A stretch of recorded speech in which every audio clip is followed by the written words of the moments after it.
Okay, start continue on, I should say, on our discussion on the classifications in the DSM-5 and what they all mean. And today we're going to focus on personality disorders as a classification. And to illustrate this, I've come up with what I think is clever. Of course, I'm a little biased. Story of a bunch of superheroes to illustrate our personalities disorders. So it's another typical stress-filled day at the headquarters of the Personality Disorder Crime Force, the PDCF. This dysfunctional crime-fighting unit is made up of superheroes who all suffer from one of the major personality disorders. These are problems with patterns of behavior and interpretations of experience that are stable, but different than how most people think and act. So imagine a car with wheels that are ovals instead of circles. The car can still roll along, but not nearly as smoothly or as efficiently. Only on a rare day do the PDCF actually get out and fight crime. They're usually derailed early in the day by something going wrong in the office and spend the rest of the day arguing about how to fix it. This morning, it's the donuts. It's 10 a.m. and the donut delivery has not arrived. Members of the PDCF sit around nervously sipping coffee and listening to the police scanner, unsure of what to do. Borderline Bob is the first to say something. "Well, that's the last time I ever order from Dirk's Donuts," he growls. "The food isn't even very good." The rest of the PDCF sit silently, remembering that only last month, Bob was praising Dirk's for having the best donuts in the city. Since Bob has borderline personality disorder, he often engages in this type of black and white thinking or splitting. Everything is either all good or all bad, and borderline Bob swings widely between the two. As a result, many of his relationships with people tend to be unstable. He's actually been known to go out and get a beer or two with Dirk, but now is ranting and calling him a donut shilling dirtbag. Not to miss an opportunity, histrionic Harry pipes up saying, "Well, if we're looking for a new donut shop, I know of one that's actually closer and better than Dirk's. I went there once and it was really funny. There was this girl there and she was checking me out." He continues, but the rest of the PDCF has tuned him out. Harry suffers from histrionic personality disorder, which leads him to exhibit attention-seeking behavior. And even though he's very social, his colleagues suspect that he doesn't form really deep emotional attachments because he's more concerned with being entertaining and getting attention for himself than he is with finding real friends. Histrionic Harry is still talking, and then there was this homeless guy outside when narcissistic Nora interrupts him. "I can make a donut better than any of those bozos." Nora's claimed things like this before. I can leap tall buildings better than any of these nitwicks. I can water ski better than any of these yahoos," to often disastrous results. So no one in the PDCF is eager to try her baking. But Nora's narcissistic personality disorder leads her to have an inflated sense of her self-worth and little regard for the feelings of others. The PDCF starts to really fighting. How long should they wait? Should they call Dirk? Should they write a nasty Yelp review? If so, who should do it? Schizoid Sam prefers not to participate and sits at his desk reading online fan fiction. As someone with schizoid personality disorder, not to be confused with the psychotic disorder schizophrenia, Sam is socially withdrawn, cold, and indifferent. But he has an active internal fantasy world, which he fuels by reading and writing World of Warcraft fan fiction. And since his colleagues are so dysfunctional, he spends much of his day in his own head. He hasn't even noticed that the donuts haven't arrived. He's too busy imagining a new type of battle armor. Finally, Antisocial Annie offers a suggestion. Why don't we all write negative reviews and pretend that they each relate to a separate incident of donuts being late? The PDCF falls silent. They're not sure what they want to sink to that level. Antisocial Annie continues, "Dirk's really let us down. Listen, Bob, he was your friend. You trusted him. And let's be real, Nora, probably could make better donuts than Dirk's ball of grease." Bob and Nora are swayed by Antisocial Annie's charismatic manipulation, which, along with her loose sense of right and wrong, is a symptom of her antisocial personality disorder. She's happy to lie and cheat to win a positive outcome for herself. She doesn't see a problem with exaggerating the failings of Dirk's Donuts in order to put Dirk out of business. People with antisocial personality disorder used to be known as psychopaths. who were primarily defined as people who had no empathy for others at all. Antisocial Annie isn't violent. Most people with antisocial personality disorder aren't, but the disorder is popularly associated with violence. I mean, when you heard the term psychopath, what did you automatically think of? Someone out there, serial killer or something. Violence against animals and friends during childhood is one marker for the disorder, but not all antisocial people do this. Antisocial Annie does, however, break the law often. She shoplifts a lot, and while visiting her grandmother, she stole her grandmother's handicap pass so that she could park more conveniently. Borderline Bob and narcissistic Nora agree to antisocial Annie's plan. Histrionic Harry makes a big speech about why he won't do it, and schizoid Sam is oblivious to the conversation. Antisocial Annie decides that she'll just write 2 more reviews herself to round out the contribution from the PDCF. They spend all day posting negative Yelp reviews, sulking and reading superhero fan fiction. Another productive day at the office. Well, hopefully that little story gave you a kind of a idea about the different personality disorders that you can find in that category in the DSM-5. And I've given you lots of things about the classifications of disorders, but the DSM also focuses on what is the proper and accepted treatment for these disorders. And one of those treatments, obviously, is going to be therapy. So let's take a look at some of the therapeutic treatments involved in treating disorders, such as the ones we've gone over for the past few days. What are the different approaches to individual therapy? Let's watch as Mary tries to find the type of individual therapy that works best for her. Mary just started college. She's been feeling sad and anxious because she seems to be doing really badly in a class that was her best subject in high school, chemistry. She hasn't made as many friends as she'd hoped she would, and staying in touch with friends from home has been harder than she thought it would be. She knows she just needs to keep trying, but she's having trouble finding the energy and motivation to do it. Her mother suggests that she might be depressed and that she should try some individual therapy to figure out how to feel better. Now, if this is a realistic story, someone like Mary would probably head over to the Student Health Center and be recommended to a therapist from there. But in our story, she searches for therapists online and is attracted to a simple website promising traditional Viennese methods with outstanding results and featuring a photograph of a single enigmatic cigar. She takes down the address, gets on her bike, and soon she arrives at a solid brick building and is greeted by an old bearded man in a suit. The therapist invites her into his office, invites her to lie down on a musty couch, and declares in a thick Germanic accent, "Tell me about your dreams." Mary has stumbled upon the psychodynamic approach to therapy pioneered by the Austrian psychologist whom you've probably already guessed from what you've learned in this class, Sigmund Freud. Now, this approach rests on the assumption that psychological problems are caused by the interaction between the 3 parts of the personality that you may recall: the id, the impulsive childish part; the superego, the mature part concerned with long-term decision making; and the ego, which works as kind of a mediator between the 2. Imagine 3 friends, one who's really cautious, one who's really impulsive, and a third who takes both suggestions and comes up with a compromise. That's basically the superego, the id and the ego. Freud asked Mary about her dreams in order to figure out what kinds of internal conflicts are going on in her unconscious mind, and this is known as dream analysis. And she replies hesitantly, "I dreamed I woke up in my bed at home because our cat had licked my face. But then I walked out in the hallway and I was in the dorm again. But then I got to the bathroom and my mom was in there brushing her teeth and the cat was watching." Freud strokes his beard thoughtfully. "And tell me what you think of when you hear these words." This is a technique called free association. And he begins barking words. "Apple." Mary hesitates before replying tentatively. "Pie?" Freud continues. "Hammer." "Father?" "Cat." "Home?" "Square?" "Peg?" Freud frowns at this. "Square peg in a round hole." And Mary clarifies.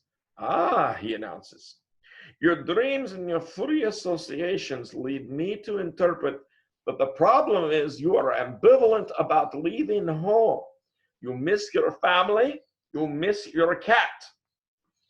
He encourages Mary to talk about this, and during the conversation, she realizes that she's talking to Freud as if he were her father.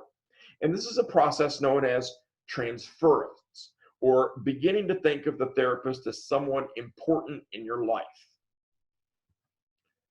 Other terms associated with the therapeutic process are resistance and catharsis.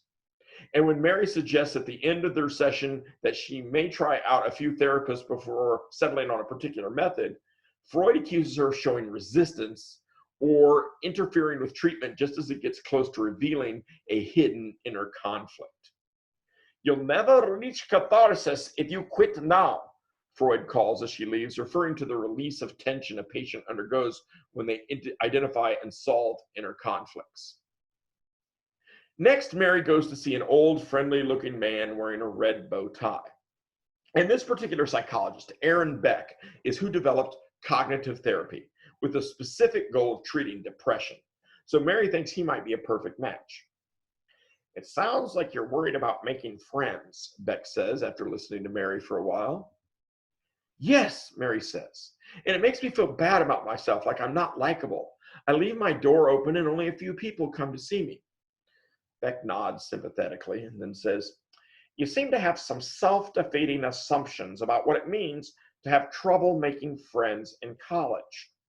You assume that your difficulties mean something negative about you as a person, which you are focusing on instead of working to improve the situation. It just seems like it's going to go on forever, Mary says sadly. Beck replies, I have a colleague, Albert Ellis, who would call that an irrational belief. He practices a variant of cognitive therapy called rational emotive therapy. And he'd say that your irrational belief that your friendless state will go on forever makes you much more worried about it than if you accepted that eventually things will get better. Mary's feeling a little overwhelmed. She thinks Beck has made some valuable points, but thinks she'll still get another opinion. Mary's not sure behavioral therapy is for her. She's researched Joseph Wolpe, its founder, and it seems like he mainly intends it for people with specific negative behaviors like phobias. She doesn't think she would benefit from exposure therapy, in which a specific stressful object like a spider to someone who's really afraid of them is approached in slow steps. First, the patient would think about a spider, then see one, then let one crawl on a sleeve, and these are all the stages of systematic desensitization. A therapist might also try a less gradual method called flooding, in which the patient is suddenly exposed to the stressful object while in the controlled, calm environment of therapy where the therapist can help with relaxation techniques.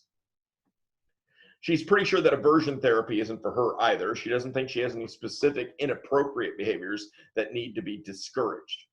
Aversion therapy is usually used for behaviors like substance abuse and overeating, as well as sexual deviance. The therapist pairs unpleasant stimuli like violent images or bad smells with the behavior he's trying to eliminate in an effort to make the patient no longer enjoy that behavior. And though aversion therapy is still used successfully to treat addictions, its use for other behavior modification has been questioned due to its association with attempts to cure homosexuality, which was fairly common in the 1980s, that someone who was a declared homosexual, especially teenagers, were sent to camps where they used aversion therapy to help them, or supposedly help them change their ways. Mary is attracted to one aspect of behavioral therapy: social skills training. And during her session with Wolpe, he role-plays social situations like dorm meetings and frat parties to help Mary build confidence in her ability to make friends. He also gives her specific social goals, some easy, like striking up a conversation while waiting for food in the dining hall, and others more difficult, like asking someone from class out to lunch. Now, having seen Freud, Beck, Ellis, and Wolpe, Mary is starting to feel better about her situation, but she still feels like she's missing something from therapy. So she goes to see a final therapist, Carl Rogers, whom we've already actually met, who practices a humanistic approach. Now, Rogers makes a point of referring to her as a client rather than a patient, and uses active listening to try and help her reach self-awareness. Active listening is where you listen and you respond by acknowledging what the person is saying or restating it to them. Yes, I can see why that would be stressful for you. something along those lines. Most importantly, he gives Mary unconditional positive regard. He makes it clear that he's on her side, and this helps her to feel comfortable discussing problems and solutions. Mary found that each of the 4 approaches to individual therapy brought out a different side of her problems and helped her come to terms with her situation so she could make specific plans about how to improve her situation. Freud's psychodynamics held that Mary's problems rested with her unconscious worry about leaving home. Beck's and Ellis's cognitive therapy sought to change her assumptions and beliefs about social interaction. Wolf's behavioral approach tried to improve specific behaviors. And Rogers' humanistic approach helped Mary come to terms with herself by supporting her and giving her room to grow. And though many patients choose to see a therapist individually, sometimes a patient's particular problems are better served by group therapy. Now, these groups can be made up of people who already know each other, like couples or families, or of people whose primary connection is through the group itself, such as Alcoholics Anonymous. The therapists leading the group use a variety of therapeutic approaches, sometimes adjusting the style depending on the developing needs of the group. Mary's been happily seeing a humanistic therapist like Carl Rogers for about 20 years now. In that time, she's gotten married to a used car salesman named Larry and had a son, Chris, who is now a teenager. She's concerned because Chris has been smoking a lot of marijuana. She's tried to get him to stop, but he doesn't listen. He's smoking enough to interfere with his schoolwork, and he doesn't have many friends outside of some stoner buddies. He says that he smokes because Mary is too uptight and puts pressure on him. The situation with Chris is putting stress on her marriage to Larry as well, since he doesn't seem to think it's as big a deal as she does. Mary decides that it's time the family went in for some group therapy. And in family therapy, a therapist will see more than one family member at a time. Sometimes Mary, Larry, and Chris will go. Sometimes it will just be Chris with one of his parents. Family therapy aims to help them work out conflicts that stem from their family roles and their relationships with each other. Chris links his drug problem to his relationship with his parents, so the therapist works on resolving that. Mary and Larry also decide to try couples therapy or relationship counseling to work out problems that have cropped up about how they interact with each other. Larry's dismissiveness of Mary's concerns about Chris makes her think they really need to work on communicating about values and goals. Couples therapists can help them to practice active listening instead of being defensive when they criticize each other. And though the family therapist thinks they're making progress in dealing with the stressful relationships that caused Chris to start smoking pot, she also thinks that Chris could benefit from attending a support group like Marijuana Anonymous. And while family and couples therapy were kinds of group therapy for people who already have established relationships for one another, MA, Marijuana Anonymous, is an example of a kind of group therapy made up of strangers who share certain psychological disorders or problems. Some of these groups are led by a therapist who admits people to the group based on how they'll fit. Members may be at different stages in dealing with their problem, and it can be helpful for those who are less far along to see others who have dealt with and gotten through similar problems. Freud's concept of transference, in which the patient begins to interact with the therapist as if he were an important person in his life, like his father, comes into play a little bit differently in group therapy. Group members are encouraged to view each other as siblings, friends, whichever relationships are troubling them in real life, and practice communication styles among each other. Members typically share experiences and get feedback from each other, with a therapist serving as a facilitator. Support groups, on the other hand, are a little bit different. They're organized like group therapy, but they do without the therapist leader. Like in therapist-led group therapy, members share their experiences, help each other work through problems. Mary, Larry, and Chris family therapist thinks that Marijuana Anonymous will help supplement Chris and the family's recovery. And certainly a lot of these groups are not led by therapists, but by people who just put the group together, who might even be experiencing the same problems. So to sum things up for families like Mary's, talk therapy among a group instead of one-on-one makes sense. Therapists sometimes work with groups who already know each other, like family members and couples, and sometimes with groups that share a common goal. Group therapy allows the therapy session to focus on interpersonal interaction and communication strategies more than individual therapy. It can also help to see others who are going through the same problem as you. And this is a founding principle of non-therapist led self-help style therapy groups like Alcoholics Anonymous and its offshoots like Marijuana Anonymous. Group therapy can make a therapy session more like a real world interaction. Okay, so that's the discussion about therapies today. Did you guys have any questions? Nope. Okay. Well, have a good day then, and we'll see you tomorrow to finish out the week. Okay, bye.